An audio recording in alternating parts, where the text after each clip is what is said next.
اپنی جگہ پر تھی. سن لیجیے یہ بات تو اپنی جگہ پر ہے کہ شیطان بہکاتا ہے، لیکن کئی مرتبہ کچھ انسان ایسے ہوتے ہیں جو شیطان کو بھی پیچھے چھوڑ دیتے ہیں. میں یہ نہیں کہوں گا پٹک دیتے ہیں، پیچھے چھوڑ دیتے ہیں.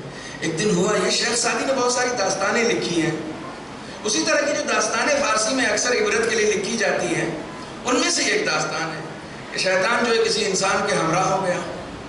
صبح اس کے ساتھ نکل گیا. اچھا یہ حدیث بھی ہے. 8ویں امام علی رضا علیہ السلام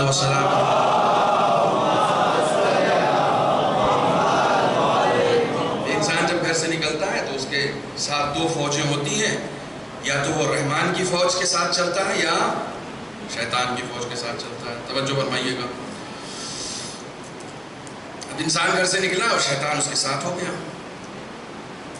صبح کی اذان ہوئی لیکن اس نے نماز نہیں پڑھی.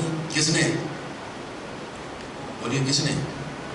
انسان نے. شیطان تھوڑی پڑھتا ہے، شیطان تو اب پڑھتا ہی نہیں نا، اس کے تو کوٹا پورا ہو گیا. اس نے جتنی پڑھی تھی اس کی جزا اس کو مل گئی ہے، اب اس کو پڑھنا نہیں ہے، اب تو وہ مقابلے میں ہے. تو اس نے نماز نہیں پڑھی. دوپہر کا وقت آ گیا، اس نے پھر نماز نہیں پڑھی. عصر کا وقت آ گیا، اس نے پھر نہیں پڑھی. مغرب کا وقت، بہت توجہ رکھیے گا، مغرب کا وقت آ گیا، اس نے پھر نہیں پڑھی. عشاء. اس انسان نے 5 وقت جو ہے ایک وقت بھی نماز نہیں پڑھی. شیطان ساتھ میں ہے اس کے.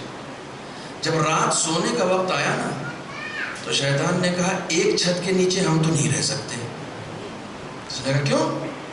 کہا کمال کرتے ہو تم، صبح سے لے کر 5 مرتبہ خدا نے تم کو سجدے کے لیے بلایا، تم ایک بار بھی نہیں گئے.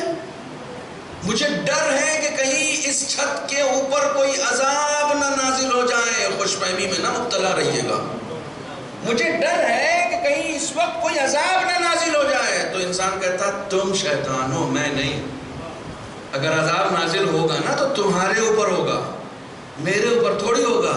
کہا بدبخت، اس نے مجھے ایک سجدہ کرنے کے لیے کہا تھا،